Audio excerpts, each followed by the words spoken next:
Hey everyone, I'm Nina, 35 female, and I work as a nurse. I've been in this field for a while now, over 10 years, and while it's exhausting sometimes, I actually really love what I do. There's something about helping people that just feels right. There are days when I come home completely wiped out and just crash on the couch. But overall, I'm proud of my job. It pays well, it's stable, and honestly, it feels good to know I'm doing something meaningful. My husband, Ryan, 36, works as a management consultant. His job is different from mine. Lots of meetings, spreadsheets, and business trips. Honestly, I don't know how he keeps track of all those charts and reports, but he's good at it. Even with his crazy schedule, he's always been super supportive, which I really appreciate. We've been married for 5 years now, and I'd say we're a pretty solid team. Of course, like any couple, we have our moments, but overall, we're in a good place. One thing we've always been really good about is our finances. I know money stuff can be awkward for some couples, but for us, we've always been able to talk about it pretty openly. Early on, we decided to start an emergency savings account, and every month since then, we've been adding to it. Now, I'm not going to lie, saving like that hasn't always been easy. We've had to cut back on a lot of things over the years. We skipped fancy vacations, rarely went out to expensive restaurants, and tried to be smart about our spending. There were definitely times when I wanted to just splurge on something nice, but I kept reminding myself that saving for the future was more important. I don't even have a car. It's not because we couldn't afford one. We probably could, but I just didn't see the point. The area we live in has a pretty solid public transport system, and I've been using it forever. There's a bus stop near our place, and the train station isn't too far either. Getting to work is pretty easy, so I figured, why bother with a car when I don't really need one? Honestly, I kind of like the commute. I know that sounds weird, but it's true. It's my little pocket of downtime where I can just relax. I'll listen to podcasts, read a book, or just zone out and let my mind wander. Sometimes I even enjoy people watching. There's always something interesting going on when you're sitting on a bus or train. Yeah, sometimes there are delays or I end up squished between strangers during rush hour, but for the most part, it's not bad. Plus, not having to deal with gas prices and car insurance or maintenance, huge win. Ryan does have a car since he needs it for work sometimes. So if we're going somewhere together, like visiting family or running errands, we just take his. It's never really felt like an issue, and honestly, skipping the whole car ownership thing has saved us a ton of money. A few months ago, Ryan's sister, Carla, 27 female, got engaged to her fiancé, Blake, 29 male. They've been together for about 2 years now, and honestly, they seem really happy together. Carla's always been the type who knows what she wants. And when she told us that they were ready to take the next step, I was genuinely excited for her. Now, here's where things get a little tricky. Blake comes from serious money, multi-millionaire money. I don't know the exact number, but from what I've seen and heard, his family is ridiculously wealthy. We're talking generational wealth, the kind where no one in the family has had to worry about bills or budgeting for who knows how long. They have vacation homes, luxury cars, and they travel like it's no big deal. Honestly, it's the kind of lifestyle I can't even wrap my head around. Carla, on the other hand, didn't grow up like that at all. Ryan's family is pretty middle class, comfortable, but definitely not wealthy. Growing up, they had to be smart with money. They weren't struggling, but they weren't out here taking last-minute trips to Europe or buying designer clothes just because they felt like it. Because of that, Carla's always felt a little out of place with Blake's family. She told me about it a few times, and I can tell it's been bothering her. I think she's just feeling overwhelmed, like she's constantly second guessing herself. She'll say things like, I feel like they think I'm some sort of charity case, or I don't know how to act around them. Everything I say feels stupid. I remember one time she told me about this dinner they had at some ridiculously fancy restaurant. Carla's a pretty laid-back person. She said she spent the whole dinner panicking because she wasn't sure if she was eating correctly. She kept stressing about whether she was using the right utensils or if she was drinking her wine too fast. Another time she told me about a family trip Blake's parents invited her to. They went to some luxury resort, and Carla said she spent half the vacation feeling like she was doing everything wrong. She didn't know how to tip the staff properly. She felt weird asking questions because everyone just seemed to know how things worked. And she ended up feeling super self-conscious the whole time. She even told me that Blake's mom, while not outright rude, has a way of making her feel small. She's constantly sizing Carla up, almost like she's silently questioning whether she's good enough for Blake. I don't think his mom has ever said anything directly insulting, but you know that feeling when someone's just looking at you like you're out of place. Apparently, it's a lot of that.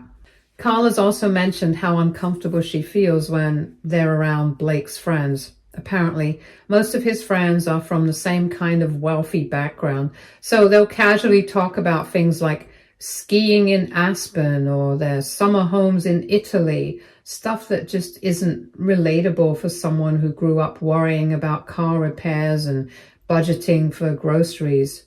Carla said she always ends up feeling like the poor girl. Even though no one's actually said anything mean, it's more of an unspoken thing. I've tried to be supportive whenever she talks to me about this. I keep telling her that as long as she and Blake are happy together, that's what really matters. At the end of the day, she's not marrying his family, she's marrying him. If he loves her and they understand each other, then all the awkward dinners and weird glances won't matter. I've also reminded her that she doesn't have to pretend to be someone she's not. Blake clearly loves her for who she is. Laid back, casual, down to earth. And that's why they've made it this far. I've told her, if you're being yourself and Blake's family still doesn't like you, that's on them, not you. But I get why she's anxious. It's hard not to feel like you're being judged when you're surrounded by people who seem to live in a totally different world. It's not like Carla's embarrassed about her background. She's proud of how she grew up. But I think she's scared that no matter what she does, she's always going to feel like the odd one out. I've told her that fitting in with Blake's family might take time, and honestly, it might never happen the way she wants. But as long as she and Blake are good, that's what really counts. From everything I've seen, Blake's crazy about her. He's sweet, thoughtful, and always seems to have her back, and that's what's important. About 2 weeks ago, my whole world felt like it flipped upside down. I had just finished a long shift at work, and honestly, I was exhausted. I came home expecting to just relax for the evening, but instead I walked outside and saw this shiny, fancy-looking car parked in our driveway. At first I was just confused. I thought maybe Ryan's boss had rented a car or something, or maybe a friend had stopped by. But then Ryan walked out looking all proud and excited, and that's when I realized the car was ours. I remember just standing there staring at it. I didn't even know what to say. Finally, I asked him, "What's going on?" And that's when he told me. He said he had used our emergency savings, the money we had been building up for years, to secretly buy this luxury car. And the craziest part, the car wasn't even for us. It was a gift for his sister, Carla. I was completely shocked. I asked him why on earth he thought this was a good idea, and his answer honestly floored me. He said Carla had been feeling really down lately because she was stressed about fitting in with Blake's family. He figured this fancy car would help her feel more confident, like it would somehow match her with her rich in-laws and make her feel like she belonged. I couldn't believe what I was hearing. I mean, I get that Ryan cares about his sister. I love Carla too, but spending our emergency fund on something like that? It felt like such a huge betrayal.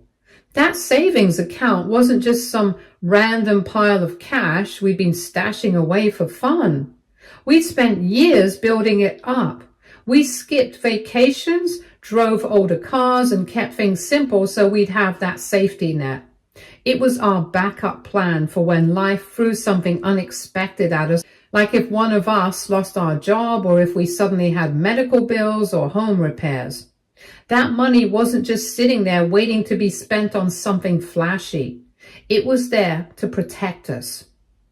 I was so angry. I don't think I've ever been that upset with Ryan before. I asked him, what if something happens now? What if one of us gets sick? What if the car breaks down? What if we need that money for an actual emergency?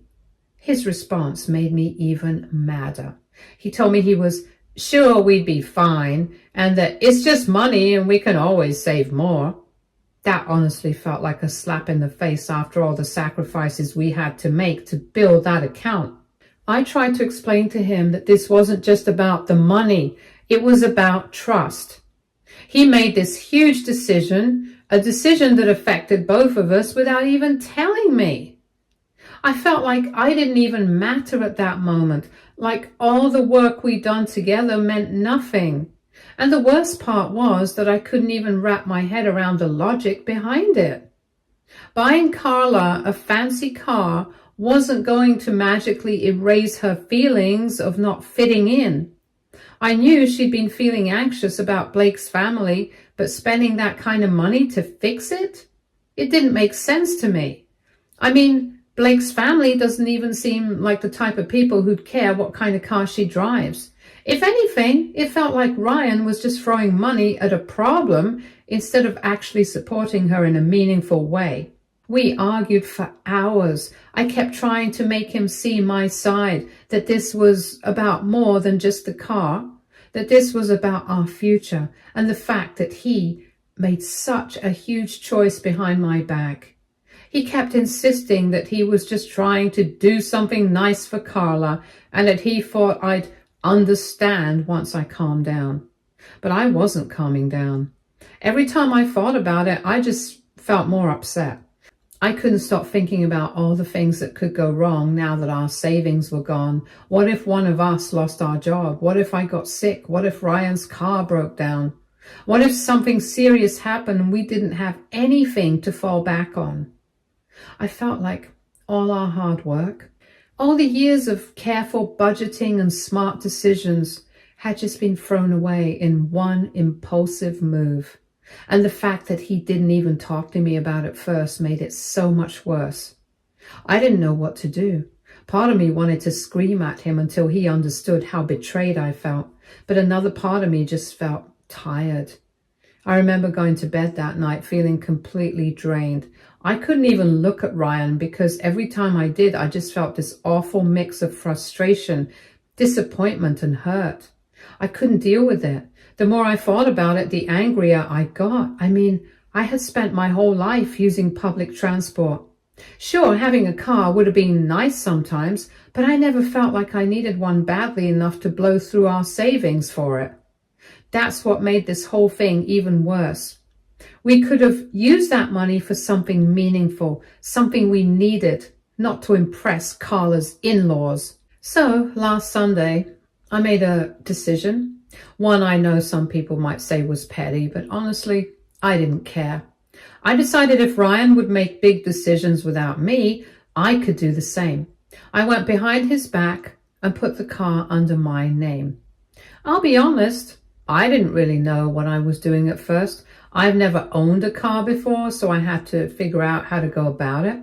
I spent some time online reading up on the process. Turns out it's not that hard if you have all the paperwork. Since Ryan had just bought the car recently, I knew all the documents were still in the house. I found everything I needed, the title, the bill of sale, and the insurance details all tucked away in a folder in our filing cabinet. I was honestly surprised he hadn't locked it up somewhere, considering how much that car cost. I grabbed the folder, got my ID, and went down to the DMV. I wasn't sure what to expect, but I figured I'd just explain the situation and see what they said. When I got there, I told them I wanted to transfer the car into my name. Since Ryan and I are married, it turns out that wasn't as complicated as I thought.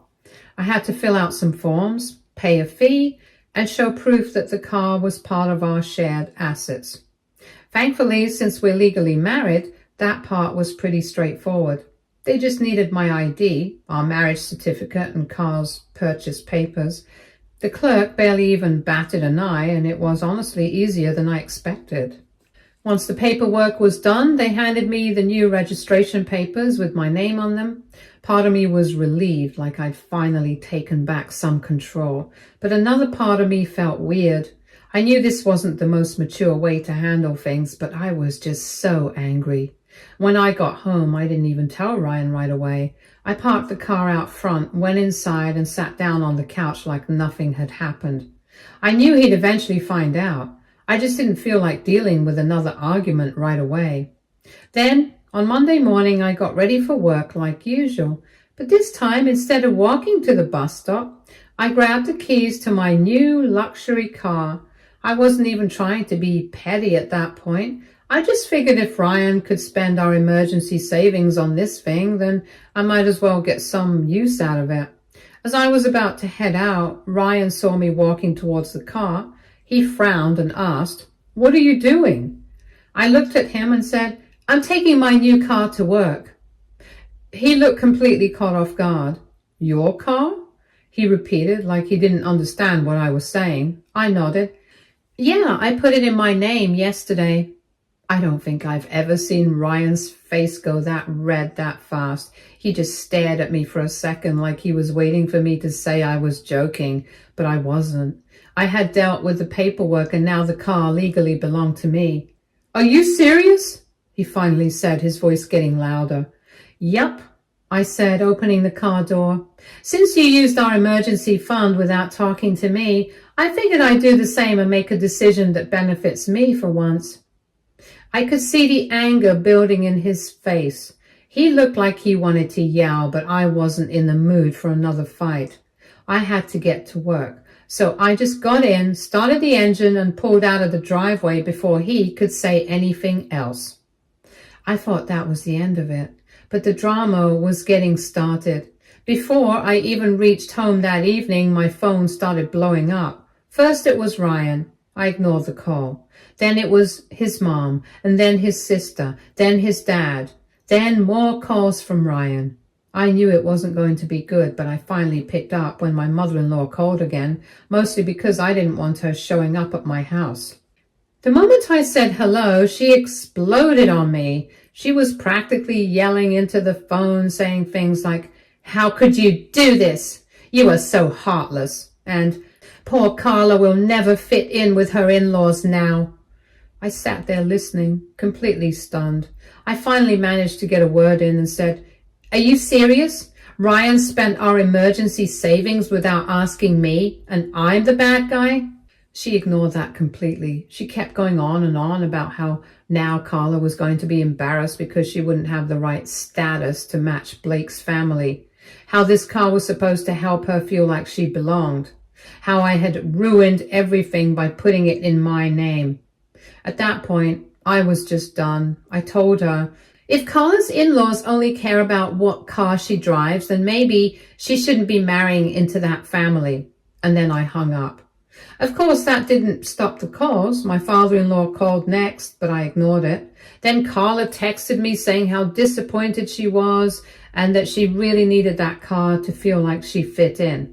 She said she thought we were family and that she never expected me to be this selfish. That one kind of stung, not going to lie. I actually like Carla. I understand that she's feeling insecure about her new in-laws, but at the end of the day, I'm not responsible for fixing that with my savings. I didn't take away her car. Ryan was the one who made a reckless decision and forced me to do something about it. Now Ryan isn't speaking to me. He slept on the couch last night and the tension in the house is thick. I know he's mad and honestly, I don't care. He had no problem making huge financial decisions behind my back, so why should I feel bad about doing the same? The only thing that's making me second guess myself is all the backlash I'm getting from his family. They all seem to think I'm the worst person in the world for this. So Reddit, aita, update 1. Wow, I didn't expect so many people to respond. I read through a lot of the comments and honestly, they gave me a lot to think about. Anyway, here's what's happened since my last post. After the whole blow up with Ryan's family, things were tense. Ryan and I barely spoke for a few days. He kept giving me these looks like I was the one who betrayed him. It was frustrating because he just couldn't seem to understand why I was so upset. He kept saying things like, I was just trying to help Carla, or you know how much this has been stressing her out. The final straw for me came yesterday. I had taken the car out to run errands, and when I got home, something felt off.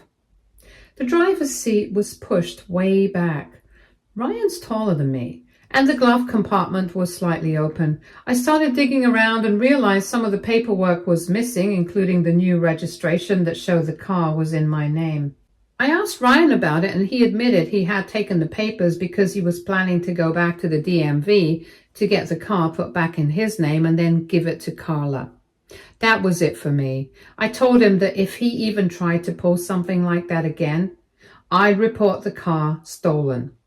I know that sounds extreme, but I was so tired of feeling like my voice didn't matter in this marriage. Things exploded after that. He accused me of turning on his family and said I was being cruel to Carla for no reason. I reminded him that he was the one who drained our savings without a second thought, and I was just trying to protect what was left of our financial stability. I guess word got back to Carla because she texted me later that evening. She apologized and admitted that she had been venting about her in-laws to Ryan without realizing how much pressure he was putting on himself to fix things for her. She said she never expected him to spend our savings, and she actually agreed that her fiancé's family should accept her for who she is, and not what kind of car she drives. She even said that if Blake's family made her feel out of place again, she'd reconsider inviting them to the wedding. Honestly, that surprised me. I've always liked Carla, and hearing her say that made me feel a little better about everything. Carla also had a call with Ryan where she told him that she doesn't want a car, and she was only sad at first because she didn't realize that Ryan had drained all our savings for this. He apologized to me eventually, but it felt half-hearted, like he was just doing it because Carla told him to. We've had some long talks since then, and I told him straight up that I don't trust him with our finances right now. I've taken full control of our bank accounts for the time being, and we're going to counseling because I honestly don't know how else to move forward. I still have the car, but I'm honestly thinking about selling it. Not to give to Carla, just to put the money back into our emergency fund. That savings account was supposed to give us peace of mind, and now it feels like a constant reminder of this whole mess. I don't know what's going to happen from here. Update 2. So after my last update, Ryan and I started counseling. Honestly, I went in with low expectations. I was still so frustrated with him, and part of me didn't believe he'd really listen. But the therapist actually managed to get us talking. For the first time, Ryan admitted that he'd been feeling a lot of pressure ever since Carla got engaged. Apparently, Carla had been venting to him non-stop about feeling out of place with Blake's family. She wasn't just worrying about their wealth. She was worried that they saw her as some nobody who didn't belong. According to Ryan, Carla had been crying on the phone to him about how she felt like Blake's family was constantly judging her about what she wore, how she spoke, and even her laugh. Ryan said He felt like he had to fix it because that's what their dad used to do. Step in and save the day whenever Carla felt small. Their dad passed away a few years ago, and apparently Ryan had been trying to fill that role without even realizing it. I could kind of understand where he was coming from, but I told him that none of that excused what he did. He still drained our savings without talking to me, and I wasn't just going to brush that off. I had been thinking about selling the car to rebuild our emergency fund. It was just sitting in our driveway like a giant reminder of this whole mess, and honestly, I wanted it gone. But before I had a chance to do anything, Ryan's uncle, his mom's brother, reached out and told us that he was willing to buy it from us. I just wanted that thing gone. So after discussing it with Ryan, I sold it to Frank and put the money back into our emergency fund. Update 3. Hey everyone, I wasn't planning to post again, but things took another wild turn, and honestly, I can't believe how this all played out. So after I sold the car to Ryan's uncle, Frank, I thought everything was finally settling down. The car was gone, Ryan and I were working through things in counseling, and Carla seemed to be in a better place emotionally. I really thought we were moving forward, but things weren't right. About a week after I sold the car, Carla called me in tears. At first I panicked, thinking something bad had happened with Blake or her in-laws, but the reason she was crying was because Ryan had secretly given her another car. Apparently, after I sold the original car, Ryan decided Carla still needed something nice for her wedding, so he took out a personal loan without telling me and bought her a used but still very fancy car. It wasn't as over the top as the first one, but still way more than she needed. And he told Carla it was from both of us. I couldn't believe he did this after everything we'd been through. I called Carla back and told her the truth, that I had no idea about this and it was not from me. She was mortified. To her credit, she was completely on my side. She told me she didn't even want the car, but Ryan had been so pushy about it that she just took the keys to avoid hurting his feelings.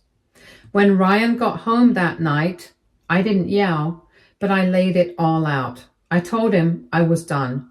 Done with the lies, done with the sneaky decisions, and done with him acting like Carla's second dad instead of my husband. But Ryan told me that when their dad was still alive, Ryan promised him that he'd always look out for Carla. Their dad was pretty old school and believed it was Ryan's duty to take care of his little sister.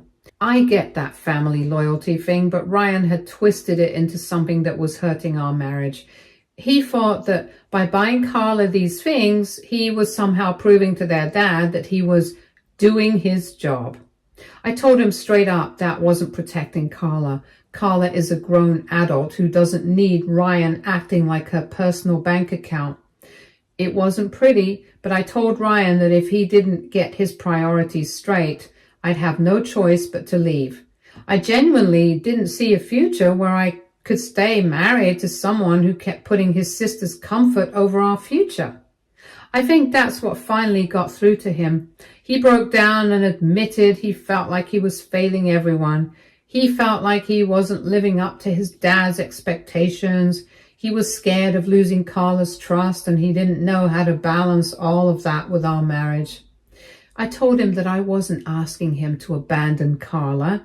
I needed him to understand that we were partners. Since then, things have actually improved. Ryan canceled the loan, and Carla told him to stop trying to fix her problems with money. She said she didn't need a fancy car. She just needed Ryan to listen when she vented instead of going into problem-solving mode. Ryan's been working hard to rebuild my trust. He handed over full control of our finances. I didn't ask him to, but he offered. And we're still in counseling. Anyway, thanks for following along with this whole mess. I'm really hoping that this is the last update because I am so over this drama. Stay tuned for more stories from our girl relationships.